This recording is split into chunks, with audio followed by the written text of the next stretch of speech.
Assalamualaikum warahmatullahi wabarakatuh. Alhamdulillah. Wassalatu wassalamu ala rasulillah wa ala alihi wa sahbihi wa mawalah. Wa la hawla wa la quwwata illa billah wa ba'da. Al-Fatiha. A'udhu billahi minasyaitanir rajim. Bismillahirrahmanirrahim. Alhamdulillahi rabbil alamin. Ar-Rahmanir Rahim. Maliki yaumiddin. Iyyaka na'budu wa iyyaka nasta'in. Ihdinas siratal mustaqim.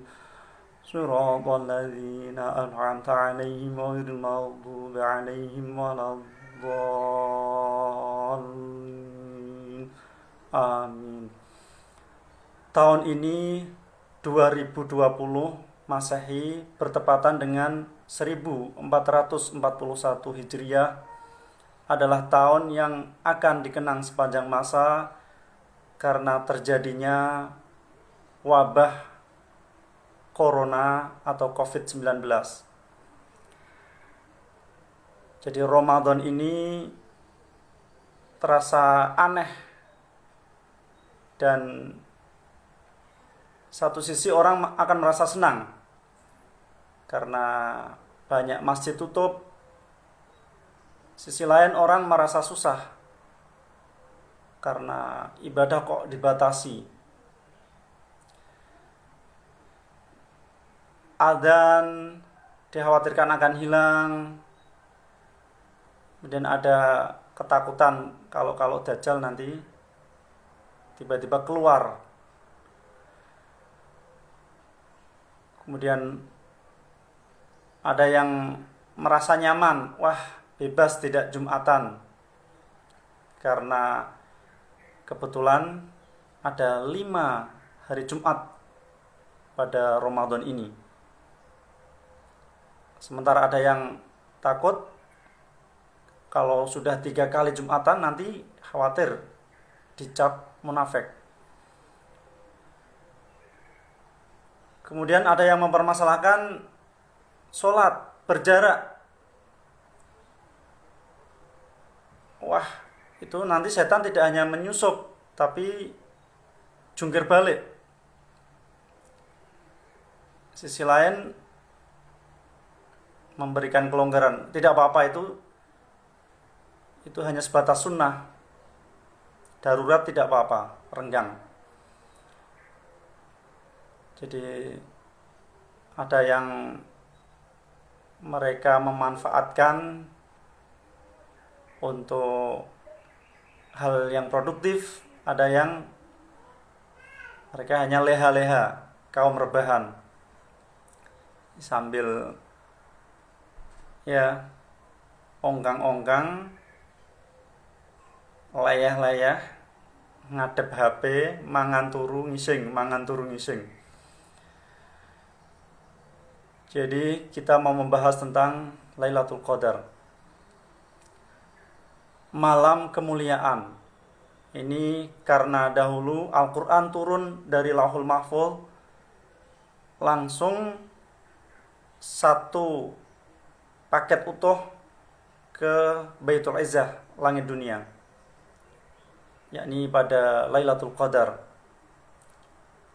yang nanti akan turun secara bertahap, berangsur-angsur sesuai yang dihadapi oleh Nabi selama 22 tahun, 2 bulan, 22 hari.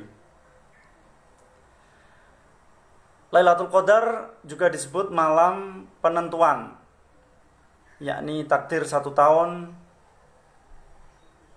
pemberian tugas para malaikat mengenai rizki, mengenai ajal, mengenai rahmat, azab, diserahkan kepada malaikat sesuai SOP-nya masing-masing. Nah, ini terjadi pada Lailatul Qadar. Lailatul Qadar adalah malam yang apabila dibuat beribadah itu pahalanya sebanding dengan 1000 bulan, yakni 83 tahun lebih 4 bulan. Jadi ini panen raya untuk umat Muhammad. Ini bisa membalap umat-umat terdahulu yang umurnya panjang-panjang, amalnya banyak-banyak.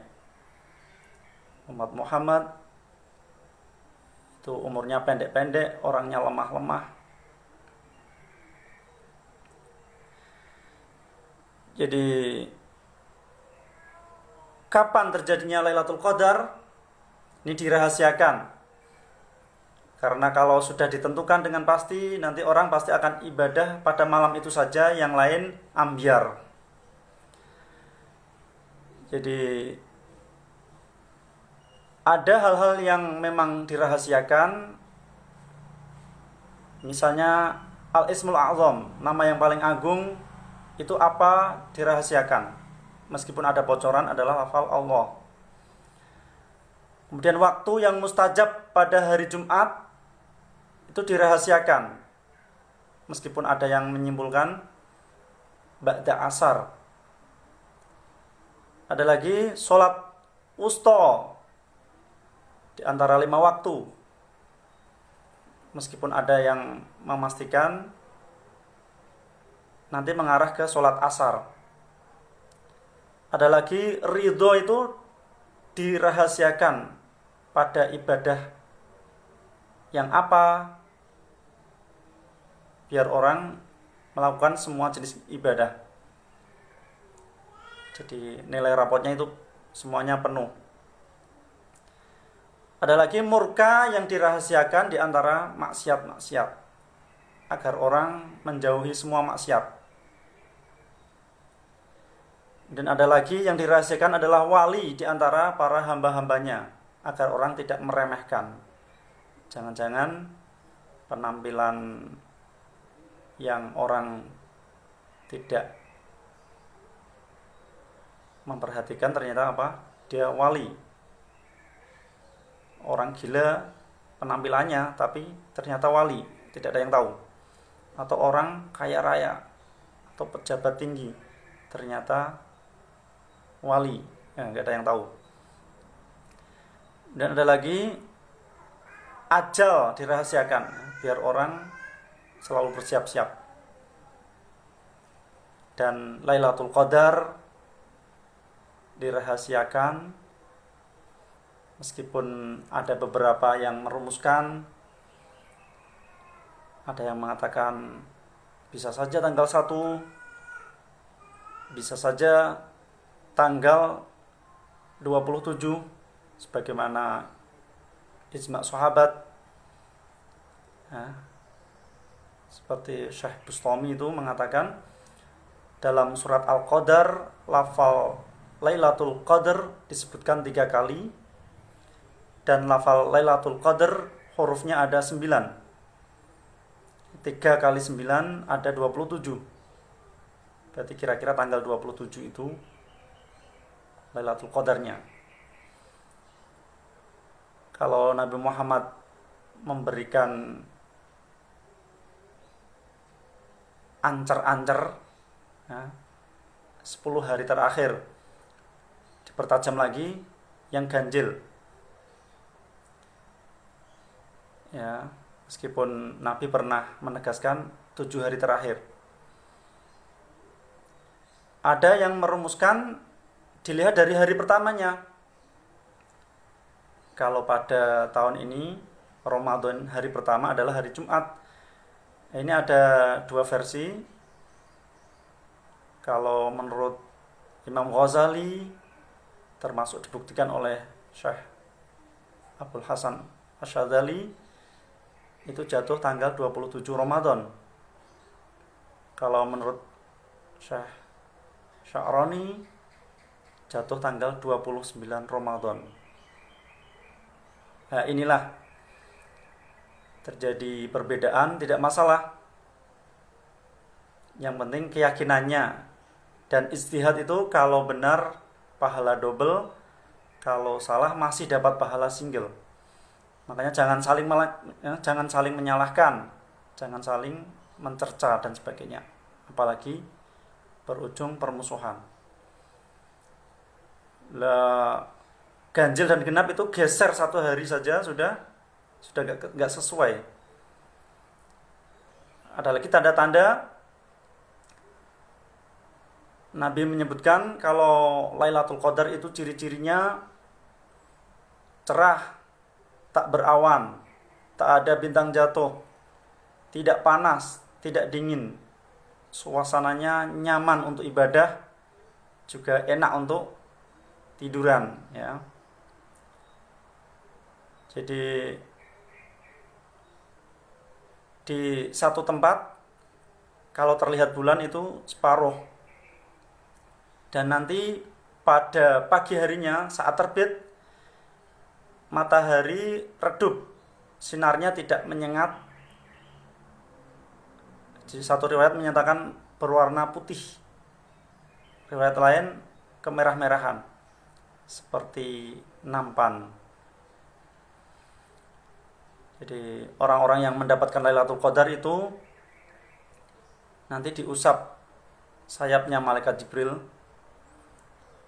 Jadi kulitnya terasa merinding, hatinya terasa terenyuh, dan matanya berderai air mata. Jadi tanazzalul malaikatu warruh, para malaikat dari Sidratul Muntaha yang tidak ada siapapun yang tahu kecuali Allah jumlahnya, turun beserta ar-ruh. Ar-ruh itu malaikat Jibril. Dulu pernah terjadi Lailatul Qadar pada saat hujan deras. Ini jarang, ya, tapi pernah terjadi.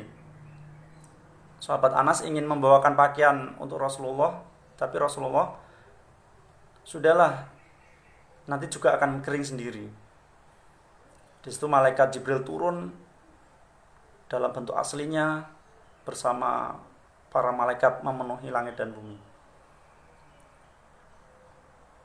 Jadi yang tidak dapat Lailatul Qadar, yang tidak dapat ampunan pada malam itu ada 4 orang: pecandu khamar, durhaka kepada orang tua, pemutus silaturahim, dan yang meninggalkan saudaranya lebih dari 3 hari. Jadi saya kira cukup. Semoga bisa diambil hikmah. Kita lanjutkan tafsir Yasin. A'udzu billahi minasyaitonir rajim. Bismillahirrahmanirrahim.